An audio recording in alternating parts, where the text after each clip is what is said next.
공명과 중달, 위와 촉을 대표하는 두 천재 전략가의 한판 승부가 마침내 시작됐다. 이번 전쟁의 승패를 가를 최대의 요충지는 바로 가정. 이제 이곳에서 공명과 중달 두 사람의 운명이 엇갈리고 있었다. 모두들 이 지도를 잘 봐라. 진령 땅 서쪽에 가정이라는 고지가 있다. 촉군이 중원으로 진출하기 위한 생명줄과도 같은 곳이다. 이 고지를 누가 확보하느냐가 이번 전쟁의 승패를 가를 것이다. 헛기침들은 무지하게 해대는구나. 이해를 했느냐? 이런. 좋다. 공명은 역시나 선수를 쳐서 이 지역을 확보했다. 그러나 다행스럽게도 하늘이 우리를 돕고 있다. 가정을 지키고 있는 적장 마속은 어리석게도 산 정상에 진을 쳐서 스스로 화를 자초하고 있다. 지금 즉시 가정의 고지를 완전 포위하라. 놈들은 식순환으로 자멸하고 말 것이다.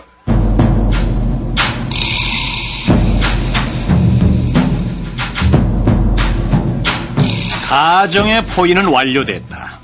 사마이의 예측대로 촉군은 식수의 부족으로 엄청난 곤란을 겪기 시작했다.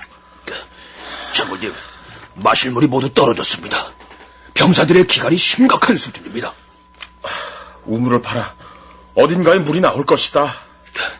지푸라기라도 잡는 심정으로 산 여기저기를 모두 파봤습니다만 물 한 방울 구경할 수가 없어요. 하늘이 무너져도 솟아날 구멍이 있다고 했다. 진짜 지푸라기라도 잡는 심정으로 이럴 때 비라도 좀 내려줬다. 근데요, 예. 기상청의 예보에 따르면요, 당분간 이 지역에는요 비 소식 전혀 없대요. 예보 더군다나 갈증을 견디다 못한 아군 병사들이 하나둘씩 적에게 투항하고 있대요. 장군, 저기 할인마트에 가서 생수라도 좀 사오든지 어떻게 하든지 좀 대책을 좀 세우셔야 될 것 같은데요. 한정상에 마트가 어디 있어? 맞아요.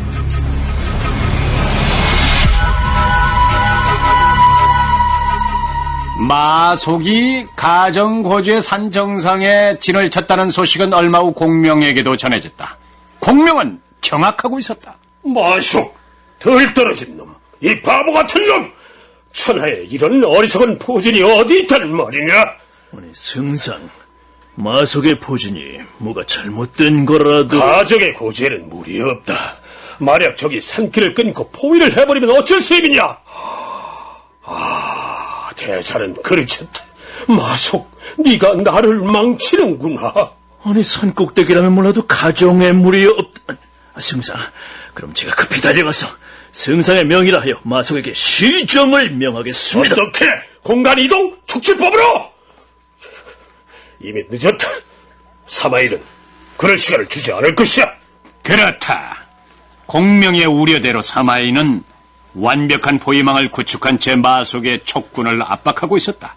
견디다 못한 마속은 마침내 결단을 내렸다. 오늘 밤 저기 포위망을 뚫고 산길을 내려간다. 전군의 명령을 하더라도록. 네, 근데 어느 길로 내려가시겠습니까? 보아하니 서남 쪽에 포위망이 허술한 것 같다. 전 병력을 집결해서 그쪽을 팍 뚫는다. 그러나 이 역시 사마이의 계책. 서남 쪽의 길을 열어준 후 그곳으로 도망치는 마속의 족병에게 사마이는 치명타를 가하고 있었다. 놈들이 드디어 함정에 걸려들었다. 도망치는 촉군을 끝까지 쫓아가서 몰살시켜라.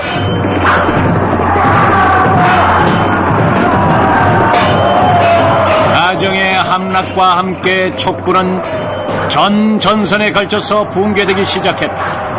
이 한판의 승부로 전세는 완벽하게 역전됐다. 자, 싸움은 우리가 이겼다. 이번 전쟁은 우리의 승리다. 그 시각 서성현의 작은 성에 도착한 공명은 각지로 병사들을 나누어 보내서 패배를 막아보려 애쓰고 있었다. 그리고 그때 청천벽력 같은 소식이 전해진다. 승상, 큰일 났습니다. 지금 사마의의 군대가 이곳으로 쳐들어오고 있습니다. 쳐들어와? How many? 쫄다구스. 그러니까 그게, 아니, 근데 제가 한 대사가 청천벽력 같았나요? 그래, 맞았어. 예.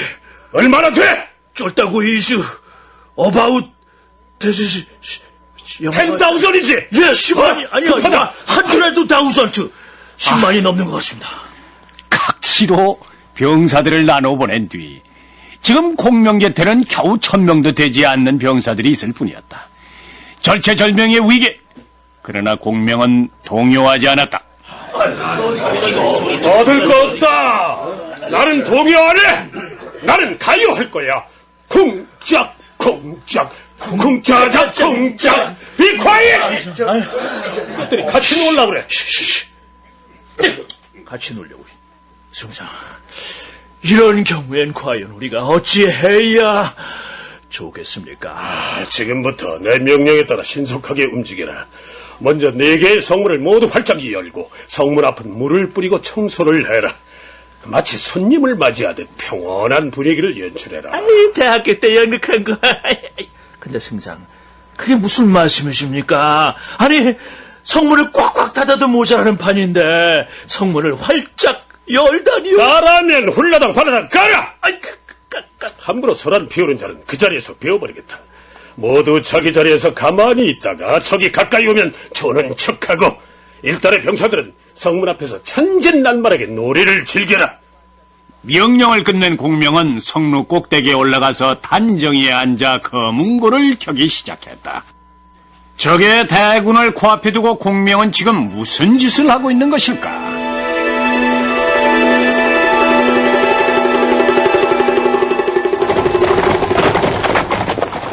장군 정지!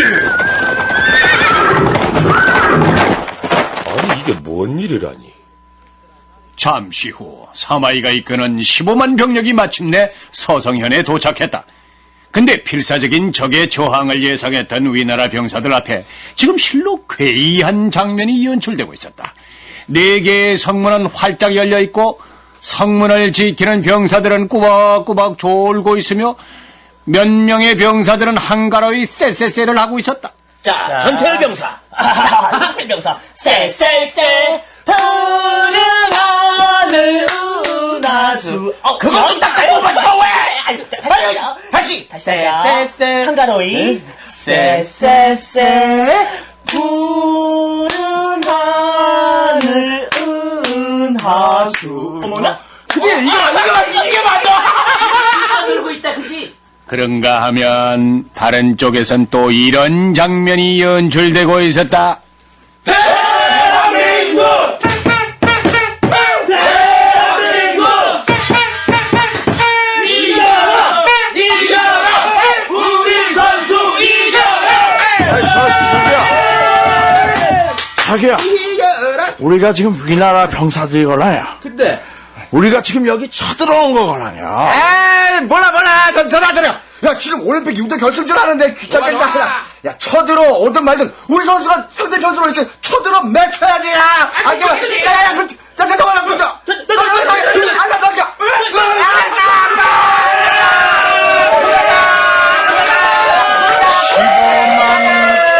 대군을 코앞에 두고 벌어지는 이 평화로운 광경 앞에 위나라 병사들은 그 자리에 우뚝 멈춰섰다. 그리고 그 순간 어디선가 은은하게 들려오는 검은고 소리. 아버님, 저 막루 위에. 제갈량? 돌아보니 막루 위에 달빛 밝은 곳에 향불을 피우고 검은고를 타며 홀로 조용히 미소 짓고 있는 사람이 있다. 바로 제갈공명. 개울가에 올챙이 한 마리 꼬물 헤엄치다 뒷다리가 쑥 앞다리가 쑥 팔뜩 개구리 됐네. 청아한 공명의 노래소리는 바람과 희롱하며 성루 위에 은은히 펴져가고 중달을 비롯한 위나라 15만 대군은 숨소리조차 내지 못한 채 그런 공명을 멀거니 바라보고 있었다. 컴온, 컴온. 시작해. 난리, 들어오이라. 컴온, 베이비. 마치 어서 들어오라고 손짓하는 듯한 공명의 검은 고소리에 사마이는 순간 전신에 소름이 와삭 끼쳤다. 후퇴, 전군 후퇴. 아버님, 후퇴라니요? 상대는 제갈량이다. 네 개의 성문을 활짝 연 것은 날 유인하려는 계책이 틀림없다. 후퇴하라, 어서 후퇴하라. 사마이는 그렇게 물러갔고 공명은 긴 한숨을 내쉬고 있었다. 중달이 내 꾀에 속았구나. 천운이다. 하늘이 나를 도왔다.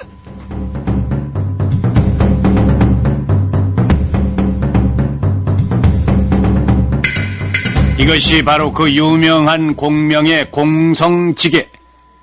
사마이가 퇴각한 후 뒤늦게 공명의 계략을 알게 된 사마이는 이렇게 탄식했다고 한다. 나는 이번 전쟁에서 승리했다. 그러나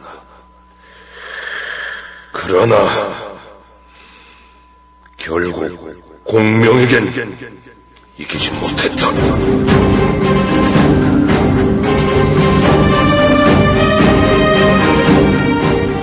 공명의 제1차 북벌은 이렇게 실패로 끝났다.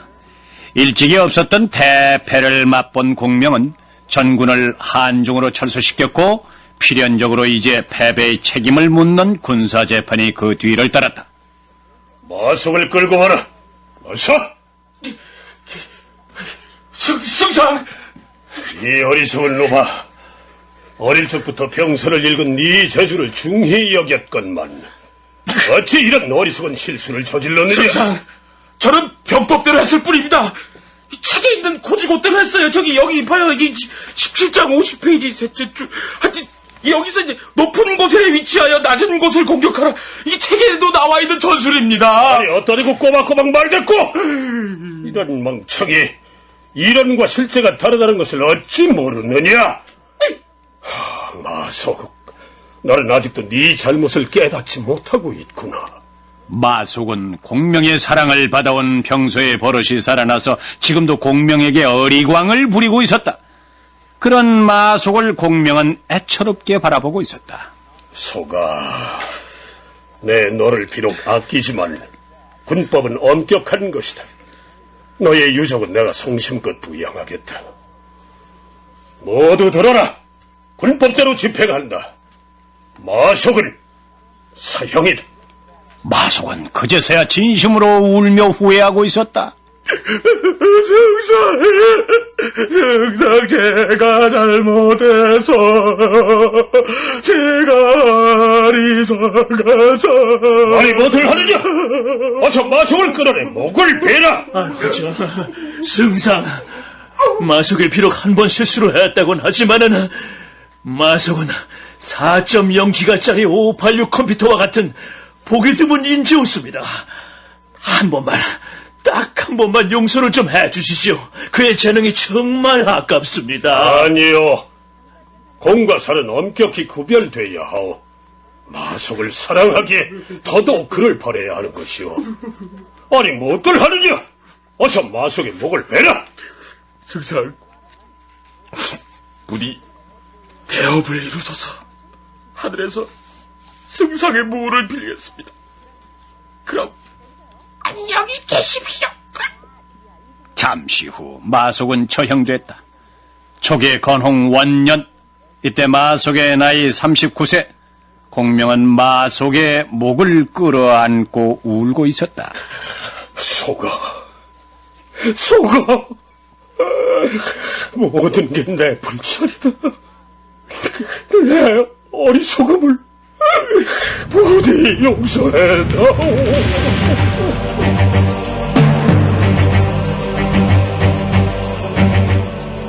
이것이 바로 공명이 울면서 마속을 배했다는 읍참 마속의 고사다. 자, 그럼 여기서 잠시 전문가의 얘기를 들어보도록 하자. 읍참 마속이라는 게 있어요. 예. 읍참마속. 뭐냐 말이에요. 공명이 울면서 사랑하는 마속을 뵀다. 예. 이 사건은 이전까지 그 삼국지 속에서 거의 완벽한 인간의 전형을 보여주던 공명의 인간적인 면모가 드러난 아주 대표적인 장면이라고 할 수가 있거든요. 우선 실전 경험이 전혀 없는 이 마속을 최대의 요충지라고 할 수 있는 가정에 투입한 공명의 실수를 들 수가 있는데요. 사실 그 마속은 생전에 유비도 지적을 했듯이 전형적인 참모형 인간으로 일군의 장을 맡기는 좀 부족했죠. 그런데 공명이 이걸 알았거든요. 그런데도 마속을 거기 보낸 거는 공명한테도 인간적인 면, 다시 말해서 자신이 총애하는 아들 같은 그 마속이 공을 좀 세웠으면 좋겠다는 사적인 욕심 때문이에요. 그리고 이런 모습이야말로 이전까지 거의 이게 사람이냐 싶은 신이 아니냐 얘가 이런 이 모습을 보여주던 공명에 대한 새로운 발견이라고 할 수 있어요. 하지만 사실 그 나관중에 의해서 공명이 좀 이게 너무 부풀려져서 그렇지 공명이 진정한 모습은 바로 이런 점에 있다 이거예요. 팔문둥갑이니 뭐 허허실실이니 뭐 이런 온갖 그 교묘한 술수로 적을 농락하는 소설적인 공명보다는 아주 그냥 고지식하게 자기 아들 같았는데 군법에 따라서 그냥 처형을 한 아유 나 이게 참 이런 장면이야말로 진짜 공명의 모습이 잘 드러난 대목이라고 할 수가 있어요. 그리고 참고로 한 가지 얘기 뭐 좀 이렇게 덧붙이자면은 실제 정사에 따르면은 가정 전투에서 마속을 물리친 것은 사마이가 아니라 장합이었어요. 장합. 근데 이거 왜 그렇게 사마이가 그랬다고 했냐 하면은 그 천하의 공명이 천하의 제갈 공명이 뭐 장합이 누구야 이러잖아요. 근데 그 사마이 정도의 한 이런 인물에게 패배를 해야 체면이 서지 않을까 하는 나관중의 배려 때문이었어 이게. 어쨌거나 공명은 패했다. 그는 이 모든 패배의 책임을 지고 스스로 승상직을 반환했다. 승상은 국가의 기둥, 이 나라의 원로입니다. 어찌 한 번의 실수 따위로 이 관위를 낮출 수 있겠습니까? 폐하, 실은 이미 마속을 죽이고 법의 존엄을 밝혔습니다. 그러하면 제 스스로 저에 대한 처분을 미루는 것은 나라의 국정을 다스리는 자로서 있을 수 없는 일이옵니다. 책임은 모두 저한테 있어옵니다. 부디 저의 정을 받아들여 주시옵소서. 승상... 하오나 폐하, 비록 1차 북벌은 실패로 끝났지만 이대로 물러서진 않을 것이옵니다. 신의 생명이 다하는 그날까지 중원의 수복과 한실의 부흥을 위해 신명을 다할 것을 다시 한번 맹세드리옵니다. 폐하, 신을 믿어주시옵소서.